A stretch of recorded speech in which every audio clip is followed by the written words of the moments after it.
ឧបករណ៍សម្រាប់បេះផ្លែដូងបាទបងប្អូនមើលយើងឆ្នៃធ្វើឧបករណ៍សម្រាប់បេះផ្លែដូងចេះវាងាយស្រួលយើងមិនបាច់ប្រើកម្លាំងច្រើនគ្រាន់តែឡើងអង្គុយលើកអាខាងក្រោម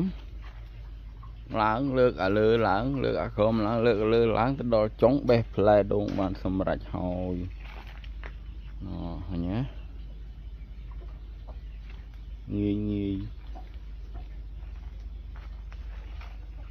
ងាយស្រួលធ្វើងាយស្រួលឡើងបេះដូងប៉ុណ្ណេះអីផ្លែតដល់ចុង